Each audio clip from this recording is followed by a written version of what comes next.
Hallelujah.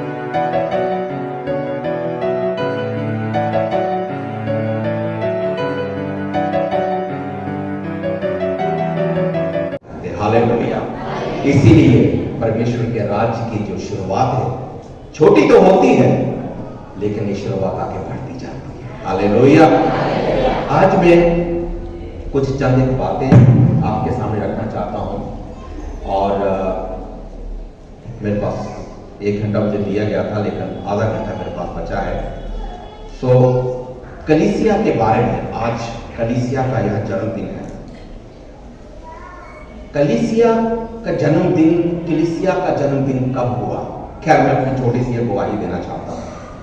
मेरा नाम pastor Sadiq मसीह है। मैं जम्मू कश्मीर का रहने वाला हूं। हम 6 भाई बहन हैं। मैं सबसे परिवार में छोटा हूं। मेरे जितने बड़े भाई बहन हैं सब गवर्नमेंट जॉब में अलग अलग काम करते हैं, लेकिन मैं अपनी 17-18 साल की आयु से मैंने सेवा करना शुरू किया और आज मुझे सेवा में लगभग 28-29 साल हो गए हैं। पिछले 28-29 साल से मैं लगातार सेवा करता हूँ और अलग अलग स्टेट्स में जाकर के हम प्रभु का सुसमाचार प्रचार करते हैं और रेडियो, सोशल मीडिया के द्वारा हम रेडियो पर सुसमाचार प्रचार करते हैं। मैं और भाई अनिल और भी हमारे साथ काफी लोग जुड़े हैं जो हम सेवा करते हैं। खैर, ये छोटी सी इंट्रोडक्शन। सो कलीसिया जो है उसका मतलब क्या है? कलीसिया का जन्म कब और कैसे हुआ? इसकी आवाज थोड़ी कम कर देंगे सर? हेलो, थोड़ी आवाज, इसकी इको कम कर देना, आवाज कम कर देना, शायद गूंज रही है। नहीं, आवाज गूंज रही है। इधर कम आएगी, डिस्टर्बिंग तो नहीं है? Okay, thank you. जिस कलीसिया का आज 6वां जन्मदिन है, मैं इस कलीसिया के शुरुआती हिस्से में जाकर के आपको बताना चाहता हूं कि इस कलीसिया का जन्मदाता कौन है? कौन है जिसने इस कलीसिया को बनाया है? कलीसिया का मतलब क्या है? मसीह विश्वासी लोगों की संगति का मतलब क्या है? यदि आज हम यीशु मसीह पर विश्वास करते हैं तो क्यों विश्वास करते हैं? यदि आज मैं जम्मू कश्मीर से आया हूं, अलग अलग जगहों से, अलग अलग क्षेत्रों से हम आए हैं, हम एक मन होकर के यहां पर आराधना प्रार्थना कर रहे हैं, एक कलीसिया का हिस्सा बने हैं, तो इस हिस्से में हमें शामिल करने वाला कौन है? इस कलीसिया की रचना करने वाला कौन है? इस कलीसिया का जन्म कब हुआ? किसने बोला कि मैं कलीसिया को बनाऊंगा? क्या कलीसिया को बनाने वाला कोई मनुष्य है? आप क्या सोचते हैं कि कलानूर की कलीसिया का बनाने वाला कौन है? क्या पास्टर रवि कांत है? नो। पास्टर सादिक है? नो। फिर कौन है? वाह, आप सब जानते हैं इस कलीसिया का बनाने वाला कौन है? यीशु मसीह। तो आइए हम इसी बात को आज हम क्या करेंगे, पवित्र शास्त्र बाइबल में से जल्दी से देखेंगे कि जब कलीसिया का बनाने वाला यीशु है तो ये कलीसिया कैसी होनी चाहिए और कलीसिया कैसे बने। मत्ती रचित सुसमाचार की पुस्तक और उसके 16 अध्याय और उसके 13 वचन से लेकर 20 वचन तक हम पढ़ेंगे। मत्ती रचित सुसमाचार की पुस्तक उसका 16 अध्याय 13 वचन से 20 वचन। आपके पास यदि बाइबल नहीं है तो आप अपने पड़ोसी के साथ बाइबल को देख सकते हैं और बाइबल यदि आप पढ़ सकते हैं, मैं बहुत अच्छी चीज देख रहा हूँ पीछे बाइबल से हैं, आप जरूर बाइबल ले जाइए, ठीक है? बाइबल पढ़ना एक बहुत अच्छी आदत है। सो कौन पढ़ेगा? या मैं उर्दू में पढ़ूँ? ठीक है, मैं उर्दू में पढ़ता हूँ ताकि सब तक पीछे आवाज है, ठीक है? मत्ती रचित सुसमाचार की पुस्तक उसका 16 अध्याय और उसके 13 वचन से लेकर के 20 वचन तक मैं उर्दू में पढ़ता हूँ। आपको उर्दू शायद सुनना थोड़ा अच्छा लगेगा, ध्यान से सुनना, ठीक है? लिखा है कि जब यीशु कैसरिया फिलिप्पी के इलाके में आया तो उसने अपने शिष्यों यानी शागिर्दों से यह पूछा कि इब्ने आदम यानी मनुष्य के पुत्र को लोग क्या कहते हैं? उन्होंने कहा, कुछ यूहन्ना बपतिस्मा देने वाला कहते हैं, कुछ एलिया, कुछ यिर्मयाह या नबियों या भविष्यवक्ताओं में से कोई। उसने उनसे कहा, मगर तुम मुझे क्या कहते हो? शिमोन पतरस ने जवाब में कहा, तो जिंदा खुदा का मसीह है। यीशु ने जवाब में उससे कहा, मुबारक है तू शिमोन बर-योना, क्योंकि ये बात खून और गोश्त ने नहीं, बल्कि मेरे बाप ने जो आसमान पर है तुझ पर प्रकट की है। और अपनी कलीसिया मैं बनाऊंगा और आलमे रोहा यानी अधोलोक के फाटक उस पर गालिब ना आएंगे, प्रबल ना होने पाएंगे। मैं आसमान की बादशाही की कुंजियां तुझे दे दूंगा, और जो कुछ तू जमीन पर बांधेगा वो आसमान पर बांधेगा, और जो कुछ तू जमीन पर खोलेगा वो आसमान पर खोलेगा। उस वक्त उसने शागिर्दों को हुक्म दिया कि किसी को न बताना कि मैं मसीह हूं। आइए हम अपनी आंखें बंद करें और प्रार्थना करें। यीशु, हम आपके नाम की महिमा करते हैं प्रभु। जो भी वचन आज इस भाई बहन के लिए जरूरी है, इन वचनों के द्वारा प्रभु आप हमसे बात करें। आदर और महिमा यीशु आपके नाम को देते हैं, यीशु नाम से, आमीन। Hallelujah, hallelujah. ओके, यहां पर लिखा हुआ है कि जब यीशु मसीह कैसरिया और फिलिपिया के इलाके में आया, उस क्षेत्रों में आया, तो उसने अपने चेलों से एक प्रश्न पूछा, एक सवाल पूछा। और ये प्रश्न जो है बहुत अद्भुत है। चेलों को यीशु मसीह के साथ रहते हुए लगभग 3 साल हो गए हैं, और इस 3 साल के समय में चेलों ने यीशु मसीह को चिन्ह, चमत्कार और सामर्थ के कामों को करते हुए देखा। चेलों ने देखा कि यीशु मसीह जो है बाकी बड़े लोगों से, जो अपने आप को भविष्यवक्ता कहते हैं, जो अपने आप को बड़ा कहते हैं, धार्मिक गुरु कहते हैं, धार्मिक नेता कहते हैं, यीशु मसीह का स्वभाव, यीशु मसीह का चरित्र, यीशु मसीह की शिक्षा, यीशु मसीह के काम उन सबसे अलग है, उन सबसे अलग है। अब 3 साल हो गए हैं चेलों को किसके साथ रहते हुए? यीशु के साथ रहते हुए। यीशु, चेलों ने देखा कि यीशु मसीह ने 5 रोटी और 2 मछली से कितने लोगों को खिलाया था? वेरी गुड, आपको पता है इसका मतलब बाइबल में कितने हजार लोगों को? एक दिन के मरे हुए लाजर को यीशु ने जिंदा कर दिया था। कितने? 4 दिन के, 4 दिन हो गए। Okay, very good. 4 दिन के मरे हुए लाजर को यीशु ने जिंदा किया। तो चेले ये सब कुछ देख रहे हैं, यीशु का वचन सुनते जा रहे हैं, और चेलों का विश्वास यीशु मसीह पर मजबूत होता जा रहा है। अब 3 साल, लगभग 3 साल के बाद यीशु मसीह अपने चेलों से बहुत खास क्वेश्चन पूछते हैं। क्या पूछते हैं? बहुत खास।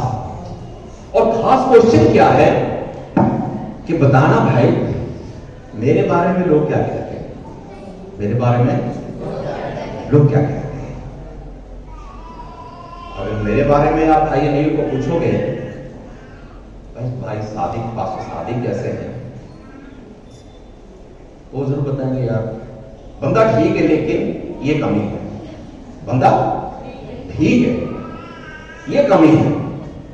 आपके बारे में कोई पूछेगा नहीं, बहन प्रार्थना बहुत करती है लेकिन थोड़ी कमी है। थोड़ी क्या है? कमी है। ये बहन बाइबल को पढ़ती है ना, फिर बहुत ही बहुत जाता है।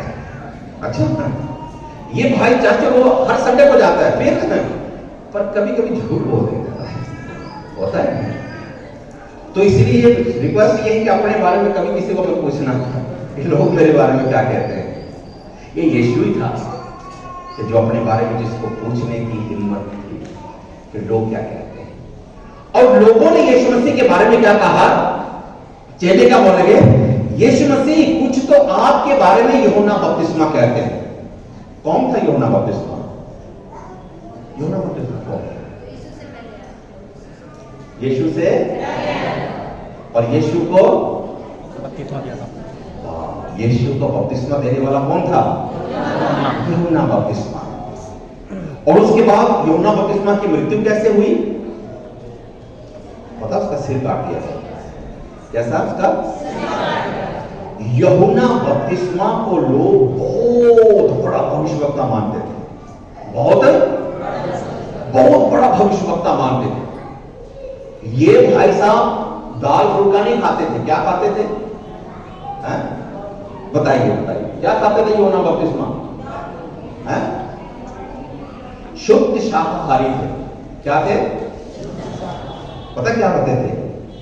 जंगल के शहद और टिड्डियां, जंगल का शहद और आप मत करना अपने घर की टिड्डी को मत खाना, आपकी गलत, शायद वो उस समय की वो कौन सी थी, ऐसा मत करना कि हम भी ऐसे ना। ये और लिखा हुआ है कि ये व्यक्ति परमेश्वर के आत्मा अभिषेक से भरा हुआ व्यक्ति, परमेश्वर की आवाज को लोगों तक पहुंचाने वाला व्यक्ति। इसने कोई चमत्कार नहीं किया, लेकिन लिखा है कि लोग हजारों में, और ये व्यक्ति किसी बड़े घर में नहीं रहता था। कहां रहता था? ये जंगल में रहता था। लिखा है कि लोगों की भीड़ जो है वो किसके पास जाती थी? यूहन्ना बपतिस्मा के पास। यूहन्ना बपतिस्मा ने जो बोल दिया तो समझो पत्थर की लकीर हो गई।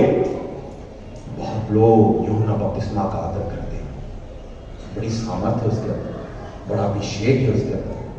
उसके जन्म होने से पहले ही परमेश्वर ने कहा था कि ये मेरा अभिषेक तो होगा जो यीशु मसीह के आने से पहले परमेश्वर के पुत्र का मार्ग को तैयार करेगा। तो सोचिए वो मनुष्य कैसा होगा।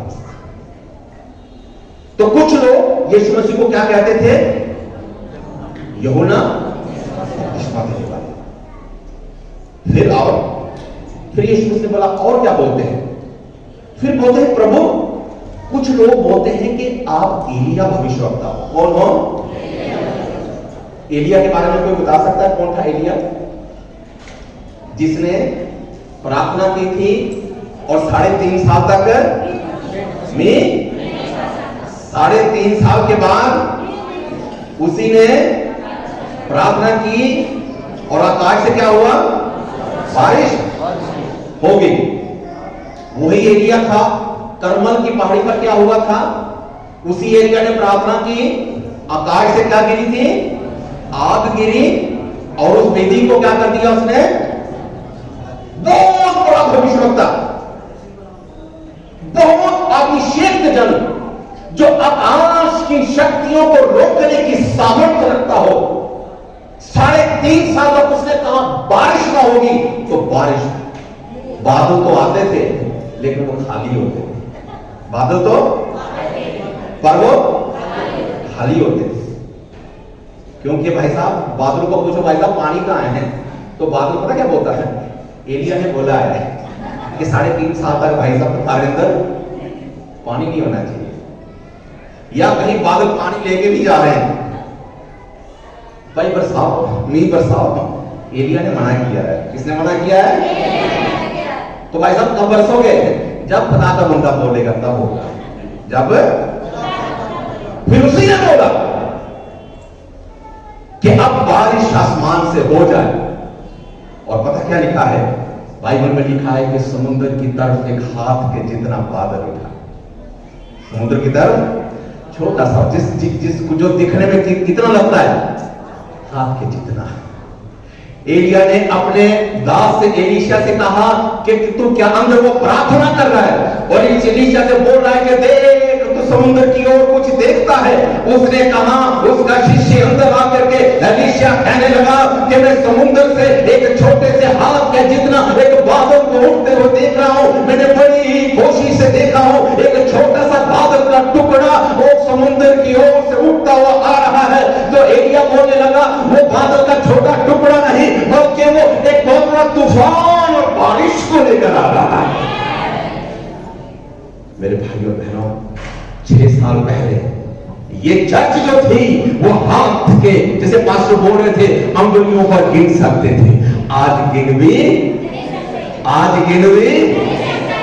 हाथ की अंगुलियों पर गिनने वाली चर्च, 12 चेले, उनमें से एक ने यीशु को धोखा दिया, लेकिन आज यीशु मसीह की कलीसिया के लोग, यीशु मसीह पे विश्वास करने वाले लोग गिन गिन कर थक जाओगे। वो कोई नहीं लगा सकता। Hallelujah, hallelujah. मेरे भाइयों बहनों, इस बात को याद रखना कि यीशु मसीह के बारे में क्या बोलने के लोग, ये एलिया है, आसमान को रोकने वाला, बारिश को बरसाने वाला। वो एलिया कभी हुक्म देता है, आसमान से बारिश आ जाती है। वही एलिया हुक्म देता है, आसमान से आग बरस जाती है। लोग कहते थे कि एलिया के जैसा कोई नहीं है, एलिया के जैसा कोई नहीं है। फिर आगे कहते हैं यीशु मसीह और क्या कहते हैं कि प्रभु आपको यिर्मयाह भविष्यवक्ता कहते हैं। भविष्यवक्ता, मेरे क्या कि बाकी भविष्यवक्ताओं के बारे में कहने के लिए मेरे पास समय नहीं है, लेकिन एक बात कहना चाहता हूं। यीशु मसीह को बड़े बड़े नामों से संबोधित किया गया। किसी ने कहा यूहन्ना बपतिस्मा, जो परमेश्वर के अभिषेक से, उसकी भविष्यवाणी से, इच्छा से संसार में आया। हालेलुया। जिसने परमेश्वर के पुत्र के मार्ग को उत्पन्न किया। एलिया वो है जिसने आसमान को बंद कर दिया। एलिया वो है जिसने इस्राएल की प्रजा को हिलाकर रख दिया। लेकिन यूहन्ना बपतिस्मा हो, एलिया भविष्यवक्ता हो, यिर्मयाह भविष्यवक्ता हो, बड़े बड़े नाम वाले लोग हों, किसी भी नाम में उद्धार नहीं है।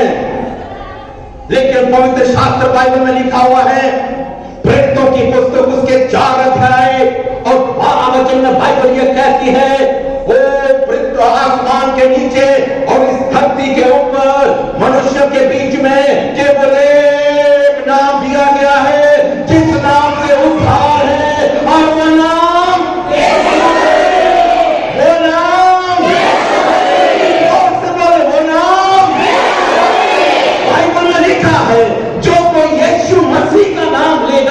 वही उद्धार पाएगा। यीशु का नाम लेने वाले व्यक्तियों को उद्धार मिलेगा। ओ एलिया ने आसमान से बारिश को बंद कर दिया, एलिया ने आसमान से बारिश बरसाई, एलिया ने आसमान से जो है वो आग बरसाई, लेकिन उसके नाम में उद्धार नहीं है। यूहन्ना बपतिस्मा के नाम में उद्धार नहीं है। किसी मनुष्य के नाम में उद्धार नहीं है। किसके नाम में उद्धार है?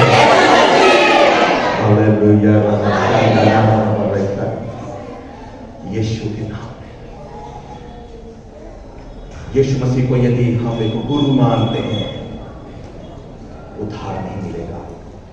यीशु मसीह को हम बड़ा भविष्यवक्ता मानते हैं, उद्धार नहीं मिलेगा। लेकिन बाइबल ये कहती है, और रोमियो के पुस्तक उसके 10 अध्याय में लिखा हुआ है कि यदि कोई भी व्यक्ति अपनी जीवन से यीशु मसीह के प्रभु होने का अंगीकार करे और इस बात पर मन से विश्वास करे कि परमेश्वर ने यीशु मसीह को मुर्दों में से जीवित किया है, वो उद्धार पाएगा। मेरे भाइयों बहनों, इस बात को याद रखना,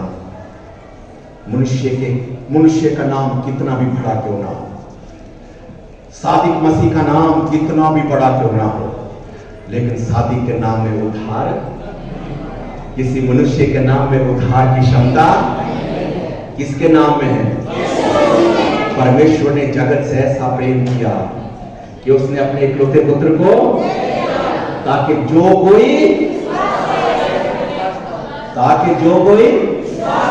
विश्वास नहीं करे, ताकि जो कोई उस पर विश्वास करे। किस पर करे? ताकि जो कोई यीशु पे विश्वास करे वो अनंत काल का जीवन पाए। हालेलुया।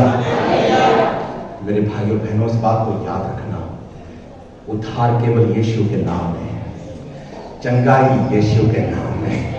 शादी के नाम से भाई साहब एक मक्खी नहीं भागती है, चंगाई कहां, दुष्ट आत्मा कहां भागेगी? अगर मैं मक्खी को बोलूंगा ना, मक्खियों के पता गर्मी में आने वाली है, कई बार सोए होते तो वहां से मक्खी घूमते नाक पे बैठती है, वो फिर वायु फिर नाक पे बैठेगी और पीछे होती ना सर। तो हमारे कहने से मक्खी तक नहीं भागती है, दुष्ट आत्मा भागेगी, बीमारियां भागेंगी, कर्जे भागेंगे, शराब भागेंगे। रात कोई भाई की दुआई सुन रहा, बोल रहे थे जब भाई अनिल ने कहा मैं कटरा से हूं तो तुरंत बोलते भाई भाई शायद राजकुमार है, हाँ भाई राजकुमार दाढ़ी वाले हैं, बोलते भाई साहब मैं तो पागल हो गया था, पागल करने में वहां पे कटरा चले गया था। हाँ अच्छा बेटा फिर मिला ठीक कैसे हुए? उन्होंने बोला जब यीशु पे विश्वास किया। किस पे विश्वास किया? किसने चंगा किया? किसी मनुष्य के नाम में उद्धार की क्षमता नहीं है, किसी मनुष्य के नाम में चंगाई की क्षमता, बट एक नाम में चंगाई मिलती है, एक नाम में उद्धार मिलता है, एक नाम में परिवर्तन होता है, एक नाम से हमारी परिस्थितियां बदलती हैं, एक नाम से शैतान डरता है, एक नाम से शैतान भागता है, और वो कौन सा नाम है? सबसे बोले कौन सा नाम है? यीशु मसीह। हालेलुया। हो रहा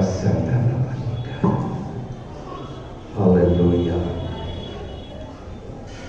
यीशु मसीह ने क्या कहा? चेले क्या बोलेंगे? लोग आपको क्या कहते हैं? बड़े बड़े भविष्यवक्ता बोलते हैं। लेकिन यीशु मसीह ने पतरस से कहा, पतरस लोग तो मुझे ये सब कुछ बोलते हैं, परंतु तू मुझे क्या कहता है? तो मुझे 16 वचन में पतरस ने जवाब दिया कि तू जीवित परमेश्वर का पुत्र है, तू जीवित परमेश्वर का पुत्र है। हालेलुया। खुदा का बेटा और उद्धार करता है। आपको पता मसीह के नाम का मतलब क्या है? यीशु के नाम का मतलब क्या है? उद्धार करता। क्या मतलब है यीशु के नाम का? हाँ, यदि आप मत्ती उसका 1 अध्याय में पढ़े तो स्वर्गदूत ने यूसुफ को कहा मरियम के हाथ बेटा होने वाला है और उसका नाम क्या रखना? यीशु रखना, जिसके नाम का मतलब जोर से बोले उद्धार करता।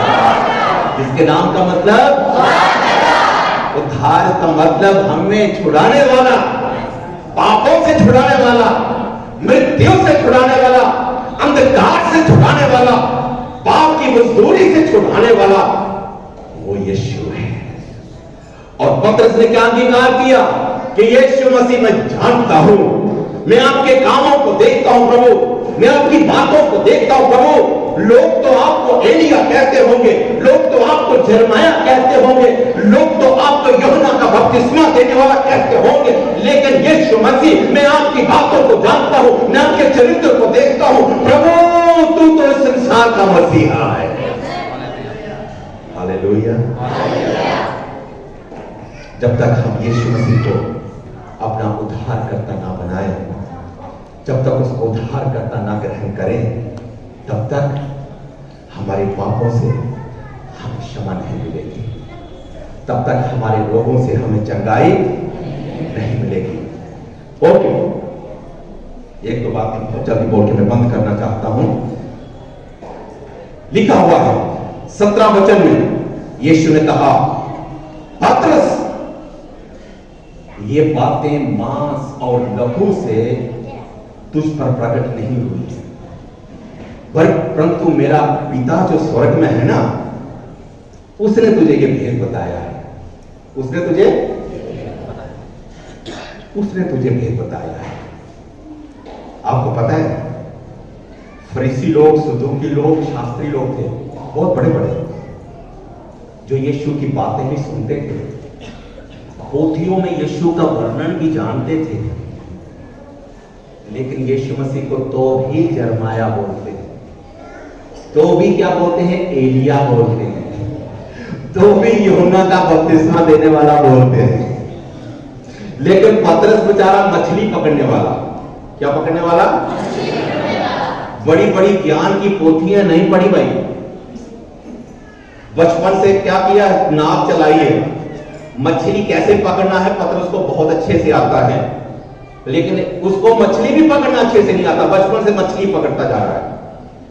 हुआ था ना इस बार, प्रभु पूरी रात हमने क्या किया हमने पूरी रात मेहनत की, प्रभु मछली, ताई को मछली नहीं मिली, पकड़ना ही नहीं आता अच्छे से।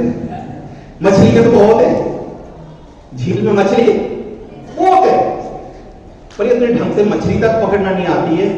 वो फिर यीशु ने बोला यार चल इस तरफ जाल डाल दे, फिर बहुत सी पकड़ ली, और जो पकड़ी वो बेची भी नहीं, घर भी नहीं ली, लिखा है कि नाव भी वहीं छोड़ दी, मछलियां भी वहीं छोड़ दी। यीशु आपके साथ चलो, मेरे जैसा होता भाई साहब पूरी रात मछलियां पकड़ी हैं, तो मैं क्या बोलूंगा, वाह प्रभु एक काम कर प्रभु, मुझे बस एक दिन का टाइम दे, ये सारी मछलियां बेचूंगा, आज अपनी पत्नी के लिए अच्छा सा ड्रेस ले लूंगा, उसके लिए चूड़ियां ले लूंगा, उसके लिए लिपस्टिक ले लूंगा, अच्छे से राजू ले लूंगा प्रभु, और जाते भट्टी को बोलूंगा आज मेरी सेल बहुत अच्छी हुई है, एक बंदा मुझे मिला जिसने बोला इस तरफ जाल डाल, बहुत मछलियां मिल गई, आज तुम खुश हो जाओ। आज मेरी पत्नी नाराज है मुझसे, पता क्यों? पता क्यों? बोलो क्यों? है? क्यों नाराज? मेरे बच्चे भी नाराज है, मतलब उतने ज्यादा नाराज नहीं, तो नाराज है क्यों? क्योंकि बोलो ना, अब बच्चे यहाँ पर, चलो जवान बच्चे, क्यों नाराज हो सकते? मेरे बच्चे, मेरी पत्नी थोड़ी नाराज है, क्यों नाराज हो सकते हैं? हो यस, मेरे बच्चे पता क्या आप सोच रहे थे मुझसे? एक महीना पहले मैं जब मैंने बोला मैंने इधर आना है, तो पहले मेरी बेटी क्यों करना शुरू हो गई, क्योंकि हफ्ते के मेरे जन्मदिन से 15-20 दिन पहले मेरी बेटी बोलती पापा 1000 रुपया दो, बेटा बोलता पापा 2000 रुपया दो। बोला बेटा क्यों? आपका बर्थडे मनाना है। मैंने बोला बहुत होशियार हो भाई, मुझसे पैसे लेके मेरा ही बर्थडे मनाओगे? तुम मेरे बर्थडे में मुझे हर बार 2,500-3 हजार रुपए का चूना लगता है। कितना लगता है? 2,500-3 हजार का, तो मेरा 2,500 का बच गया, मेरा 2,500। तो बच्चे बोलते पापा आज आपको, आज सुबह मेरी बेटी ने फोन किया पापा आज आपको घर में होना चाहिए था। रात को 12 बजे मुझे फोन कर रही थी वो विश करने के लिए, 12 बजे करीब हम मीटिंग में थे, तो मुझे पता नहीं लगा, फोन साइलेंट पे था। सुबह उठते फोन किया पापा आपने मेरा फोन नहीं उठाया। मेरा बेटा मैं आप मुझे हमें ढूंढ दो पापा, आप हमें? बोला नहीं बेटा, आज मुझे बहुत सारे मसीह भाई बहन और बच्चे मिले हैं जो हम एक साथ मिलकर आज बर्थडे मना रहे हैं। आमीन। घर में होता 5, 10, 15 लोग होते, उतना ही होता, लेकिन यहां पर हम कितने हैं? 150, 200 लोग, एंड इसके बाद हम हैप्पी बर्थडे गाएंगे। याद रखना, happy birthday to me, happy birthday to all of you. Hallelujah, परमेश्वर के नाम की स्तुति हो। आमीन। ओके, लेकिन यहां पर क्या है? पतरस जो है ढंग से मछली तक पकड़ना नहीं आता है, लेकिन उसके ऊपर परमेश्वर ने इतने बड़े प्रकाशन को प्रकट कर दिया कि यीशु मसीह उद्धार करता है। इस भेद को बड़े बड़े शास्त्री नहीं समझ पाए, इस भेद को बड़े बड़े ज्ञानी नहीं समझ पाए। जो वेदों के पढ़ने वाले, वेदों के जानने वाले, वेदों को समझने वाले, वेदों का प्रचार करने वाले लोग जो हैं, उनको यीशु मसीह में केवल एक भविष्यवक्ता दिखता है, मसीहा नहीं दिखता। क्या दिखता है? वो यीशु मसीह को केवल एक अच्छी पर्सनैलिटी दिखते हैं, लेकिन उद्धारकर्ता नहीं देखते। उद्धारकर्ता यीशु मसीह में उद्धार नहीं दिखता। यीशु मसीह ने पतरस को कहा, पतरस इस बात को याद रख, तेरे से भी बड़े अच्छे अच्छे ज्ञानी लोग, परंतु जो आज तू ये बात कह रहा है ना, जिस बात पे तू विश्वास करता है ना, ये बात किसी मनुष्य ने तुझे नहीं सिखाई, ना ही शास्त्रों को पढ़ने के बाद तेरे दिमाग में। शास्त्रों को पढ़ने वाले शास्त्री जो हैं, वो मुझे एक मनुष्य कहते हैं, उनको मेरी बात समझ, लेकिन तू मछली पकड़ने वाला व्यक्ति, तुझे ये बात समझ आ गई कि मैं उद्धार करता हूं, परंतु ये भेद तुझ पर किसने प्रकट किया? किसने किया? परमेश्वर पिता ने ये भेद तुझ पर प्रकट किया। हालेलुया। भाई इस बात को याद रखना कि जब तक परमेश्वर स्वयं उद्धार के भेद को हम पर प्रकट ना करे, हम जितनी मर्जी पढ़ाई कर ले, जितनी मर्जी वेदों को पढ़ ले, जितनी मर्जी पोथियां लिख लें, हम जितने बड़े स्कॉलर बन जाए, हमारी पदवी जितनी बड़ी ऊंची हो जाए, जब तक परमेश्वर स्वयं इस वचन के भेद को प्रकट नहीं करे, हम निर्बुद्धि के निर्बुद्धि रहेंगे। किसने भेद प्रकट किया? परमेश्वर ने। प्रेरित पौलुस पता क्या कहते हैं? क्रूस की कथा नाश होने वालों के लिए एक बेकार सी बात है, लेकिन हम उद्धार पाने वालों के लिए वो जीवन है। क्रूस पे लटका हुआ है यीशु मसीह, उद्धार पाने वालों के लिए वो उद्धार करता है। लेकिन उद्धार ना पाने, जिसको उद्धार की समझ नहीं आई, उसके लिए यीशु मसीह एक तस्वीर है। चलो, लेकिन उद्धार पाने वालों के लिए क्या है? वो वही तो सलीब हमारी जिंदगी है। हालेलुया। सलीब पे लटका हुआ ही तो उद्धार करता है। लेकिन जिस व्यक्ति पर ये बात प्रकट नहीं की गई, उसके लिए सलीब एक महज लकड़ी की सलीब है। लेकिन उद्धार पाया हुआ व्यक्ति उस लकड़ी की सलीब पर अपने अनंत काल के उद्धार को देखता है, अपने अनंत काल के जीवन को देखता है। और इस स्वर्ग का भेद पहला कोरिन्थियों की पुस्तक उसके 12 अध्याय में लिखा हुआ है कि जब तक पवित्र आत्मा ही इस भेद को हम पर प्रकट न करे कि यीशु मसीह परमेश्वर का पुत्र है, वो उद्धार करता है, तब तक कोई भी व्यक्ति यीशु मसीह को उद्धार करता स्वीकार नहीं कर सकता है। हम कितने धन्य लोग हैं। हम में से कितने लोग यहां डॉक्टर हैं? डॉक्टर। कितने लोग इंजीनियर हैं? कितने लोग आईटी प्रोफेशनल हैं? कितने लोग एमबीए पढ़े हुए हैं? कितने लोगों ने एमटेक किया है?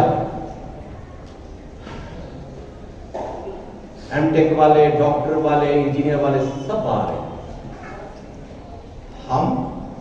मैं 10वीं पढ़ा हूं। मैं 10वीं पढ़ा वाला समझ गया यीशु उद्धार करता है। अनपढ़ समझ गया यीशु, गांव में पैदा हुआ व्यक्ति समझ गया यीशु मसीह परमेश्वर का पुत्र है। लेकिन पढ़ा लिखा व्यक्ति, हमें किसने बताया? पास्टर रवि ने। उससे पहले परमेश्वर ने बता दिया कि बेटा विश्वास कर लेना, मैं ही जीवित परमेश्वर। जब तक परमेश्वर ना बताए, जब तक पवित्र आत्मा हम पर भेद ना खोले, तब तक हम यीशु मसीह को अपना उद्धार करता नहीं मान सकते। ओके, परमेश्वर का धन्यवाद देना चाहिए हमें कि परमेश्वर ने यह भेद हम पर प्रकट किया। आगे अब यहां पर कलीसिया की शुरुआत होती है।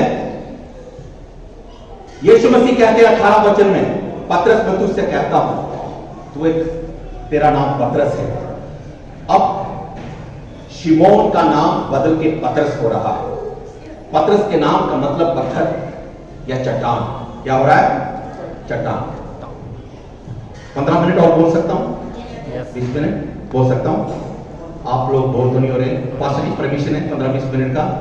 ठीक है, ओके। पता नहीं फिर कब, या मेरे को अगले साल बर्थडे पे आना होगा तो फिर तब तक। ओके। यीशु मसीह ने पतरस से कहा, पतरस, पहले वो शिमोन है नाम उसका, लेकिन अब पतरस रखा जा रहा है। पतरस का नाम मतलब क्या है? चट्टान। क्या है? लिखा है कि मैं इस पर अपनी कलीसिया बनाऊंगा और अधोलोक के फाटक इस पर कब्र नहीं।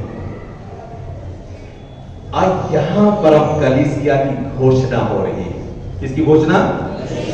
हाँ, पतरस ने यीशु मसीह पे विश्वास किया, यीशु मसीह का उद्धार करता होने का अंगीकार किया। करने के बाद यीशु मसीह पतरस को बोलता है, पतरस तू वो पत्थर है, तू वो चट्टान है जिसके ऊपर मैं किसकी नींव रखूंगा? कलीसिया। बोल, सबसे बोले, जोर से बोले, कलीसिया। जोर से बोले, कलीसिया।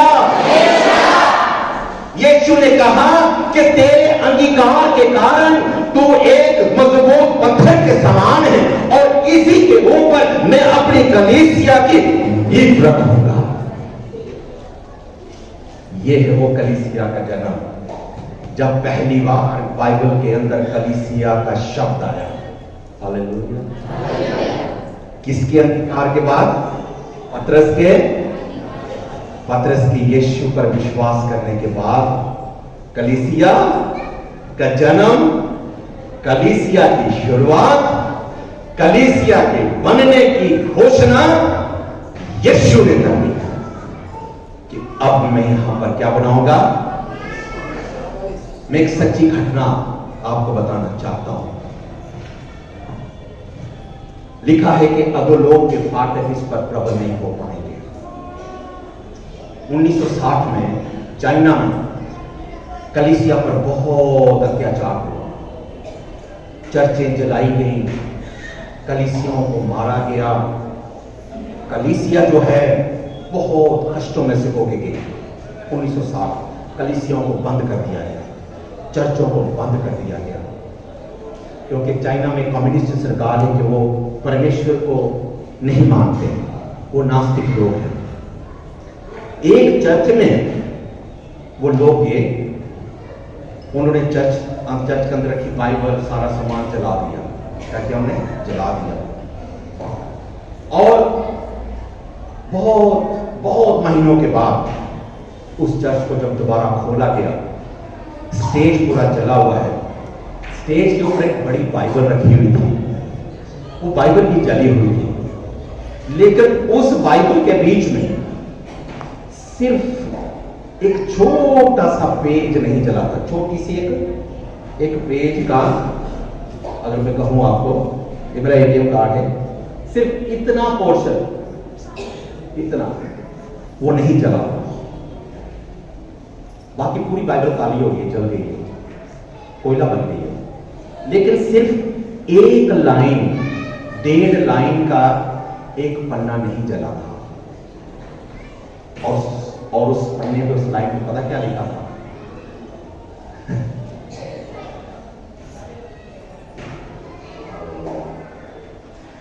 लिखा है, मैं इस पत्थर पर अपनी कलीसिया बनाऊंगा, अधोलोक के फाटक इसके विरोध में प्रबल नहीं है। 18 बजे पूरी बाइबल चल गई, लेकिन एक लाइन की जो पंक्ति जो है वो वैसी की वैसी है। जब लोगों ने खोला, और ये 4-5 साल पहले उसी एक लाइन की फोटो क्लिक की हुई एक कॉन्फ्रेंस के अंदर में गया। उस कॉन्फ्रेंस के अंदर ये जो कोरियंस लोग आते थे उन दिनों में बहुत हमारे वहां पर, उस लाइन पे उसका क्लिप जो काटा हुआ था उसको फोटो में दर्शाया हुआ था। पूरी बाइबल चली हुई है, लेकिन सिर्फ एक लाइन का हिस्सा, और उस पर क्या लिखा था? इस पर मैं अपनी कलीसिया को बनाऊंगा और अधोलोक के फाटक इसके विरोध में प्रबल नहीं हो पाएंगे। हालेलुया। आज चाइना के अंदर दुनिया की सबसे ज्यादा अगर कलीसिया लोग बढ़ती जा रही है, प्रभु के लोग अगर बढ़ते जा रहे हैं, वो चाइना के अंदर है। इस कलीसिया का बनाने वाला कौन है? कोई मनुष्य नहीं है। इस कलीसिया का बनाने वाला, यार जो कलीसिया इस कलोनूर की जगह पे स्थित है, ये मत सोचना किसी मनुष्य के द्वारा ये कलीसिया बनाई गई, किसी पास्टर के द्वारा ये कलीसिया बनाई गई, परंतु इस कलीसिया का बनाने वाला कौन है? यीशु मसीह है। यीशु मसीह ने कहा, इस कलीसिया को मैं खुद बनाऊंगा। इस कलीसिया को बनाने के लिए उसने एलिया को नहीं भेजा, यूहन्ना बपतिस्मा को नहीं भेजा, किसी व्यक्ति को नहीं भेजा, लेकिन यीशु मसीह ने कहा, ये काम मैं खुद करूंगा। ये काम, 2 चीजें बाइबल कहती है कि परमेश्वर ने बनाई। पूरी सृष्टि जो है, परमेश्वर ने कहा सूरज बन जा, और सूरज बन गया। चंद्रमा बन जा, चंद्रमा बन गया। धरती पानी के अंदर से बाहर आ जा, धरती, प्राणी, शेर, बकर, हाथी, सब कुछ परमेश्वर के मुख से, शब्द से। लेकिन बाइबल में लिखा है कि परमेश्वर ने कुछ हाथ से बनाया। क्या बनाया था? वेरी गुड, जोरदार ताली हो जाए। बनाया, क्या बनाया? हाथ से बनाया। और अब दूसरी बार न्यू टेस्टामेंट में परमेश्वर एक अध्याय उत्पत्ति उसका 1 और 26 में लिखा है, परमेश्वर कहता है आओ हम मनुष्य को अपने जैसा बनाएंगे, अपने जैसा। अब न्यू टेस्टामेंट में आकर के यीशु मसीह बोलता है मैं अपनी कलीसिया को बनाने जा रहा हूं, हालेलुया, मैं अपने लोगों को बनाने जा रहा हूं। आपको पता कलीसिया का मतलब क्या है? कलीसिया का मतलब है अलग किए हुए लोग, दुनिया से अलग किए हुए लोग, पाप से अलग किए हुए लोग, पवित्र लोगों के झुंड के लोग, यीशु मसीह के लहू से खरीदे हुए लोग।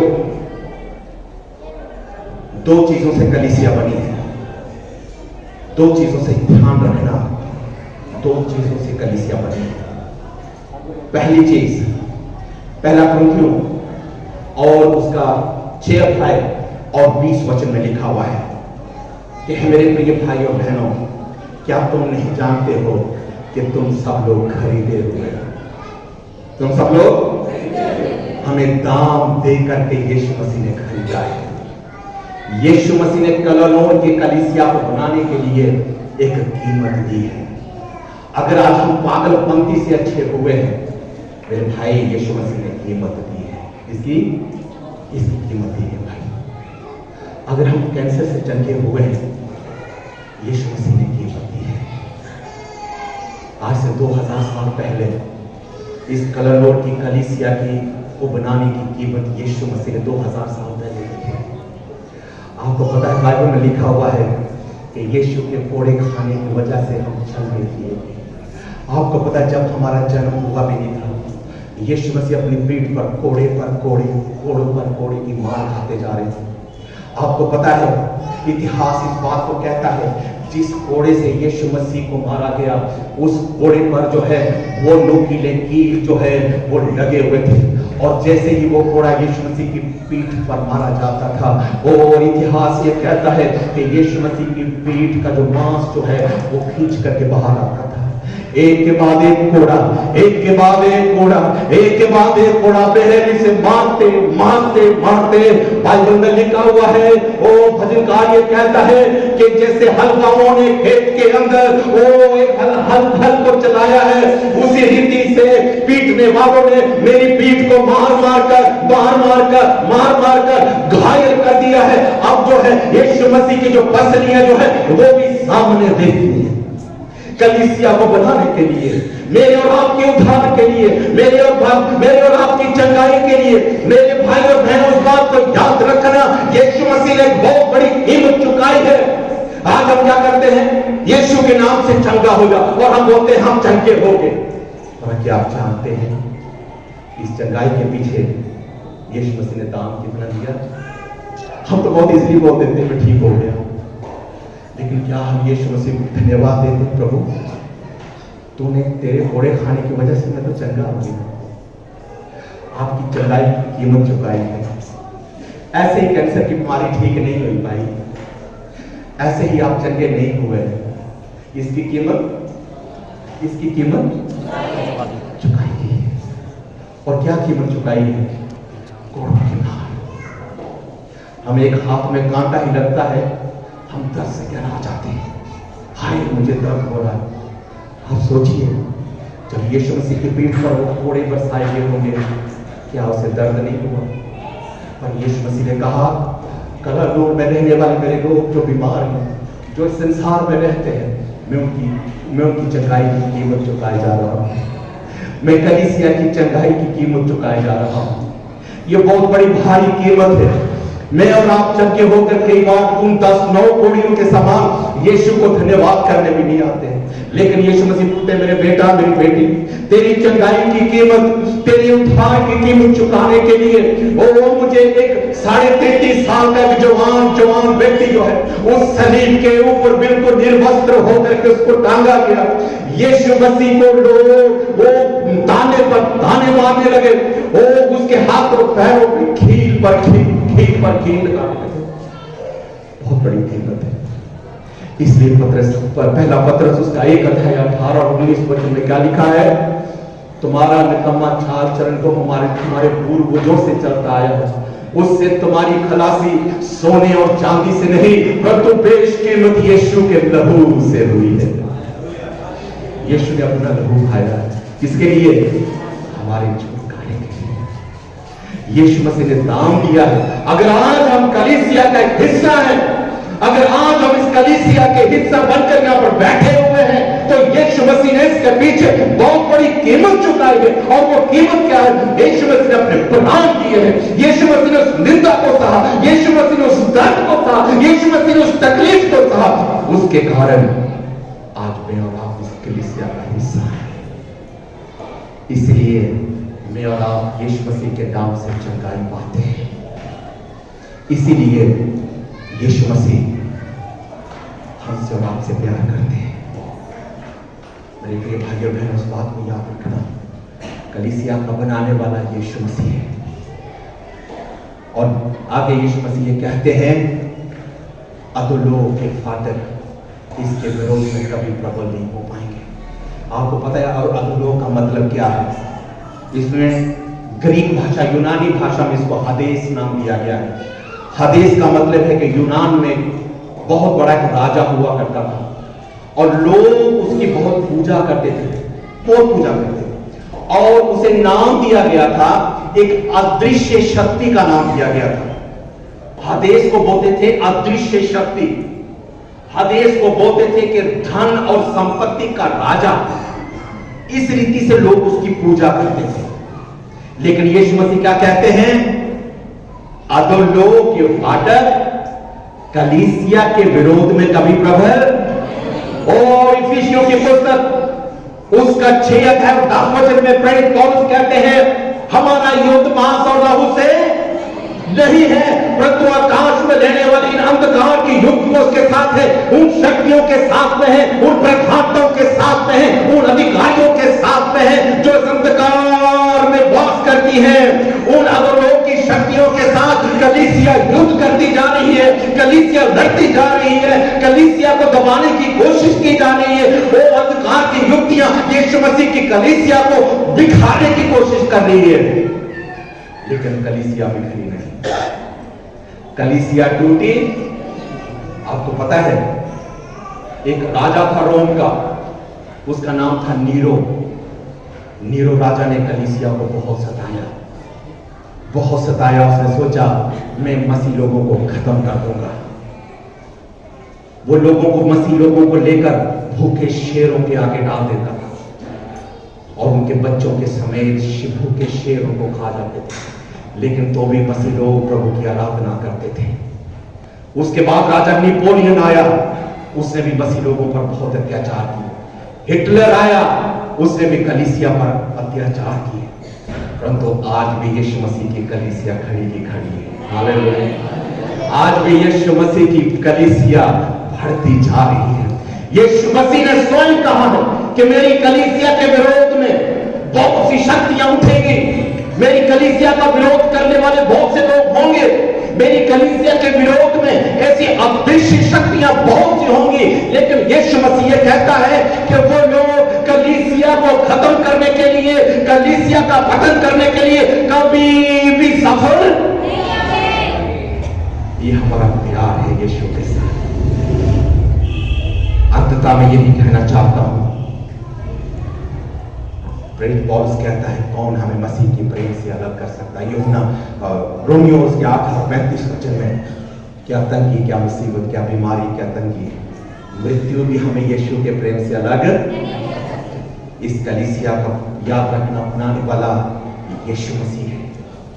और क्या अधोलोक के फाटक इसके विरोध में कभी प्रबल नहीं होंगे।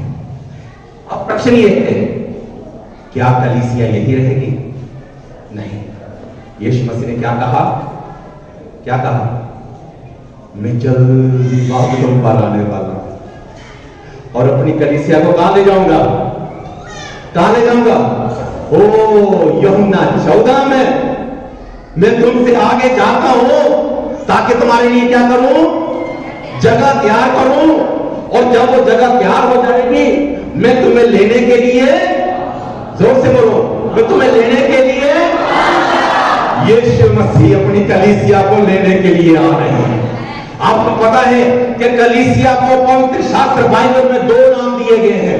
एक तो यीशु मसीह की देह आ गया है, रोमियो की पुस्तक उसका 12 अध्याय और 4 वचन में, पहला कुरिन्थियों की पुस्तक उसका 12 अध्याय उसका 12 अध्याय और 6 वचन और 11 वचन में लिखा हुआ है, हम सब मिलकर यीशु मसीह के शरीर का हिस्सा हैं। हम यीशु मसीह के बदन हैं, हम यीशु मसीह के शरीर के अंग हैं, हम सब यीशु मसीह के शरीर हैं। और दूसरा कलीसिया को का नाम दिया गया है यीशु मसीह की दुल्हन। क्या नाम दिया गया? यीशु मसीह की दुल्हन। दुल्हन इस दुनिया में तैयार हो रही है, दुल्हा आने वाला है। कौन आने वाला है? मत्ती 25 तारीख 25 अध्याय। ओ देखो रात को बड़ी धूम मची, कौन आ गया? दूल्हा आ गया।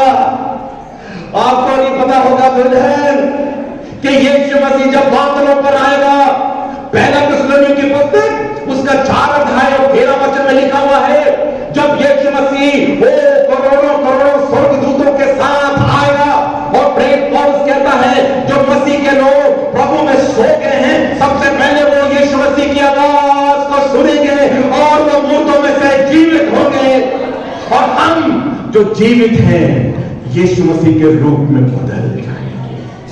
हालेलुया। हम सब लोग बदल जाएंगे। यीशु मसीह की कलीसिया, यीशु मसीह की दुल्हन, याद रखो यीशु मसीह आने वाला है। यीशु मसीह तैयार रहना, तैयार। कहीं ऐसा ना हो कि बारात गेट पर आ जाए तो दुल्हन बोले आप इतने जल्दी क्यों आ गए? मैंने तो अभी नहाना धोना है, मैंने तो अभी ब्यूटी पार्लर जाना है, मैंने तो अभी नाखून बनाने हैं, मैंने तो अभी अपने आप को सजाना है। तो दूल्हा बोलेगा तो इधर ही रहे, मैं चला वापस। शादी की डेट पहले फिक्स होती है, और जैसे जैसे शादी की डेट आती है दूल्हा भी तैयार होता है, दुल्हन भी दोनों तरफ से तैयार होता है ना, तैयारियां दोनों तरफ से चलती है। स्वर्ग में ढोल, बीन, बाजे, तुरियां, सारे म्यूजिशियन तैयार कर रहे हैं, पॉलिश लगा रहे हैं। कहां जाना है हमने? स्वर्गदूत भी नए नए वस्त्र, पैंट कोट क्या कर रहे हो? बना रहे। क्या कर रहे हो? हाँ, कहां जाना है? यीशु की बारात। किसको लेने जाना है? यीशु की बराती भी तैयार हो रहे हैं, तुरी बुझाने वाले भी तैयार हो रहे हैं। किसके लिए तैयार हो रहे हैं? किसको लेने आ रहे हैं? कौन है दुल्हन? आगे दुल्हन बोले ना, आगे दुल्हनी गंदी गंदी बैठी हुई है। प्रभु कहला तो यही रहे, उनको लेकर जाऊंगा तो तैयार होंगे। मेरे भाइयों बहनों, हम बिल्कुल अंतिम समय में पहुंच चुके हैं। यीशु मसीह ने कहा देश पर देश चढ़ाई करेगा। यूक्रेन और उसकी वॉर हो रही है, अकाल पड़ेंगे, मरी पड़ेगी। मत्ती उसका 24 अध्याय को पढ़ना, अंत के दिनों की निशानी है। यीशु मसीह ने कहा कि जब मेरा आना होगा तो ये सब चीजें होंगी। मरी पड़ी, कोरोना आया, अकाल पड़ रहे हैं, लड़ाइयां हो रही हैं, बहुत कुछ हो रहा है। इसका मतलब क्या है? यीशु मसीह का आना, यीशु मसीह का आना बहुत नजदीक है। जिस कलीसिया को यीशु मसीह ने कहा था मैं इस कलीसिया को बनाऊंगा, उस कलीसिया को बनाया, तैयार किया, उसे अपने लहू से धोया। एक वचन को पढ़ के हम बंद करेंगे। प्रकाशित वाक्य की पुस्तक और उसके 7 अध्याय में से एक वचन को पढ़ के हम बंद करेंगे। ओके, 7 अध्याय और उसके 14 वचन को पढ़ के हम बंद करेंगे। 7 अध्याय, प्रकाशित वाक्य 7 अध्याय और उसके 14 वचन को कोई अच्छे से जोर से हिंदी में पढ़ेंगे। ओके, पढ़िए बेटा। कहा जोर देख के बस आखिरी वचन पढ़ेंगे। मैंने उससे यूहन्ना स्वर्ग में गया है, स्वर्ग राज का एक दृश्य देख रहा है। फिर यूहन्ना जो है वो एक स्वर्गदूत से स्वर्ग में पूछता है, हे स्वामी, तू ही जानता है। उसने मुझसे कहा, ये वे हैं जो उस महाक्लेश में से निकल कर आए हैं। इन्होंने अपने अपने वस्त्र पहनने के लिए तेरा वचन पढ़ना। मैं इस पल प्राचीनों में से एक ने मुझसे कहा, ये श्वेत वस्त्र पहने हुए कौन है? हाँ, यूहन्ना स्वर्ग में जाकर दर्शन देखता है और स्वर्ग में बहुत सी मोती के गेट हैं, सोने की सड़कें हैं, तो कुछ है, लेकिन उसका ध्यान कुछ लोगों पर जाता है। और ये लोग एक वस्त्र को पहन के खड़े हैं। मोती के गेट के लिए नहीं पूछा कि भाई साहब किसने बनाया, कितने कैरेट का है। सोने की सड़क पर चल रहा है, ये नहीं बोला कि भाई साहब ये सोना कहां से आया, ये किसने बनाया। पर इन सब चीजों से भरकर उसकी नजर कुछ लोगों पर गई। और लोग कौन से कपड़े पहने हुए हैं? सफेद वस्त्र पहने हुए हैं। और ये पूछता है ये कौन लोग हैं जो इतने सफेद शुद्ध प्योर वस्त्रों को पहन करके स्वर्ग राज में खड़े हैं। तो ये कौन है? हाँ, कहां से आए हैं? ये लोग कहां से आए? कौन लोग हैं जो स्वर्ग के अंदर सफेद वस्त्र पहन के खड़े? कहां से आए? आगे मैंने उससे कहा, हाँ, ए स्वामी तू ही जानता है। स्वामी तू ही जानता है। हाँ, उसने मुझसे कहा, हाँ, ये वे हैं जो उस महाकलेश में से हाँ, निकल कर आए हैं। हाँ, इन्होंने अपने अपने वस्त्र हाँ, मेमने के लहू में धोकर सफेद किए हैं। हालेलुया। कौन लोग हैं जो स्वर्ग में अनिल, ये कौन लोग हैं जो स्वर्ग में सफेद वस्त्रों को पहन के खड़े हैं? ये वो लोग हैं जिन्होंने अपने वस्त्रों को किस में धोया है? डिटर्जेंट पाउडर में, रिन में, टाइड में, एरियल में, देसी साबुन में। किससे धोया है? मेमने के लहू से धोए हुए वस्त्र पहने हुए। और यही मेमने का लहू हमें शुद्ध करता है। यही मेमने का लहू से कलीसिया शुद्ध की गई है। मेरे भाइयों बहनों, हमारे शुद्ध करने के लिए मेमने का लहू बहाया गया है। वही मेमने का लहू जो है हमारी पहचान है। इसलिए मैं कहना चाहता हूं यीशु मसीह अपने दुल्हन को लेने के लिए आ रहे हैं। आइए हम अपनी आंखों को बंद करें।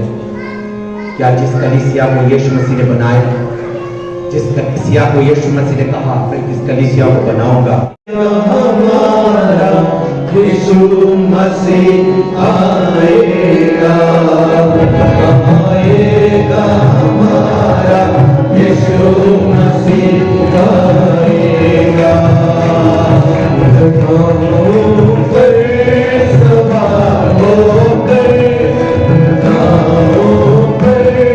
सवार होकर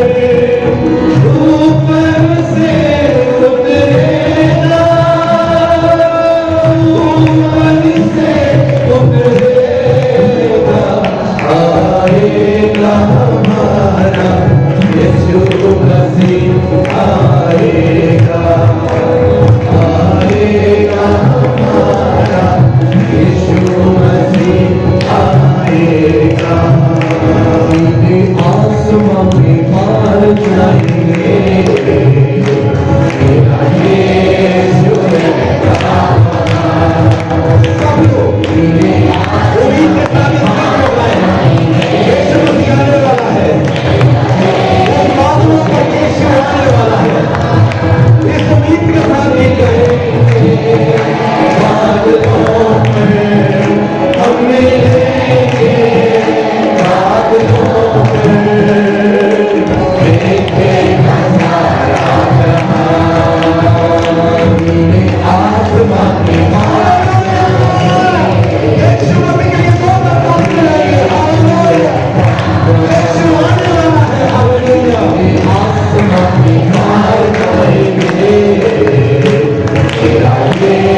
अपनी आंखों को बंद करेंगे, एक प्रश्न आपने अपने आप से पूछना है, मेरा दूल्हा मुझे लेने के लिए आने वाला है कि मैं तैयार हूं?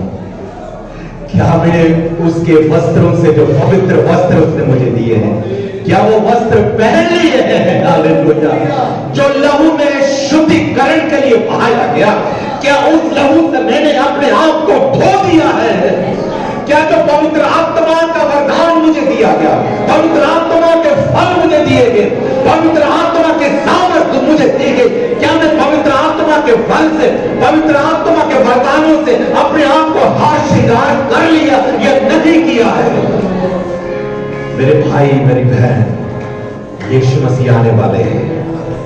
वो अपनी दुल्हन को इस दुनिया में नहीं रखेंगे जहां पाप है, जहां मृत्यु है, जहां लड़ाई है, जहां झगड़े हैं, जहां रोना है, आंसुओं का बहाना है। यहां पर यीशु अपनी दुल्हन को नहीं रखेंगे। यीशु मसीह अपनी दुल्हन को एक ऐसी जगह पर लेके जाने वाले हैं जहां ना रोना होगा, ना होगा, जहां नारा होगा, ना मृत्यु होगी। सुखदायी जगह पर यीशु मसीह सबको लेके जाने वाले हैं। क्या प्यार है, क्या प्यार है। आज प्रश्न ये है, दुल्हा आने वाला है, वो बादलों पर आने वाला है। मेरे भाई मेरी बहन, यीशु मसीह कहता है जैसे पूर्व से पश्चिम की तरफ बिजली चमकती है, मेरा भी आना उसी के समान होगा। तैयार हो जाओ मेरे भाई और बहन। यदि आपके मनों में कोई भी ऐसी पाप की अभिलाषा है, यदि कोई भी पाप का दाग मेरे और आपके जीवन में है, आज यीशु से क्षमा मांगे और यीशु से कहे, यीशु मुझे धो दे प्रभु। प्रभु मैं तेरी दुल्हन हूं, प्रभु है दूल्हे तो लेने के लिए आ रहा है, मैं पवित्र बन जाऊं। यीशु में आपका दास होने के नाते सब लोग अपना दायां हाथ अपने हृदय पर रखें। सब लोग अपना दायां हाथ अपने हृदय पर रखें और आइए मेरे पीछे पीछे ये प्रार्थना करें। एक छोटी सी प्रार्थना करेंगे, मेरे पीछे ये प्रार्थना करें। हे यीशु, आप जो कलीसिया के बनाने वाले हैं, हे यीशु, इस कलीसिया को बनाने वाले आप हैं।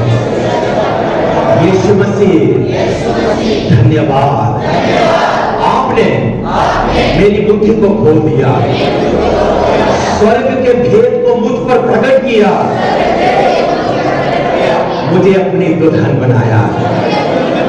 यीशु धन्यवाद, यीशु धन्यवाद।